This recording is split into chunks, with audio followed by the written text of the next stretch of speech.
ಏನಮ್ಮ? ಒಬ್ನೇ ಏನ್ ಮಾಡ್ತಿದೀಯೋ? ಏನಿಲ್ಲಮ್ಮ. ತಗೋ, ನಿನಗೆ ಇಷ್ಟವಾದ ಅವರೆಕಾಳು ಉಪ್ಪಿಟ್ಟು ಮಾಡಿದೀನಿ, ತಿನ್ನೋ.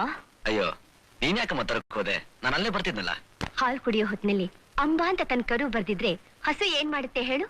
ತನ್ನ ಕಟ್ಟಿದ ಗೂಟನ್ ಕಿತ್ಕೊಂಡು ಕರುನ್ ಹುಡ್ಕೊಂಡು ಹೋಗುತ್ತೆ. ಅಂದ್ರೆ ನಾನ್ ನಿನ್ ಪುಟ್ಟ ಕರುನಾ? ಅಮ್ಮ, ಈ ಪುಟ್ಕರು ನಿನಗ್ ಗೊತ್ತಿಲ್ದೇನೆ ಎಂತ ಕೆಲಸ ಮಾಡಿದೆ ಗೊತ್ತಾ? ನಿನಗ್ ಹೇಳ್ದೆ ಕೇಳ್ದೇನೆ ಒಂದು ತುಂಟು ಹುಡುಗಿಗೆ ಶರಣಾಗೋಗಿದೆ. ಆ ನಿಜವೇನೋ? ಅದ್ಯಾರು ಮಗು ಆ ಪುಣ್ಯವಂತೆ? ಅವಳು ಒಪ್ಪಿ ಹೂ ಅಂದ್ರೆ ಪುಣ್ಯವಂತೆ ಅವಳಲ್ಲಮ್ಮ, ನಾನು. ಅಯ್ಯೋ ಹರೀಶ, ಒಲಿದ ಹೆಣ್ಣಿನ ಮುಂದೆ ಬಾಯ್ ಬಿಡ್ಲಾರ್ದೆ ಮನಸ್ಸಲ್ಲೇ ಮಣ್ಣಿಗೆ ತಿಂತಿದ್ಯಲ್ಲೋ. ಅವಳೆಂಥವಳೇ ಆಗಿರ್ಲಿ, ನನ್ನ ಮಗನ್ ಮದುವೆ ಮಾಡ್ಕೋಬೇಕಾದ್ರೆ 108 ವ್ರತ ಮಾಡಿರ್ಬೇಕು. ಯಾರೋ ಅವಳು?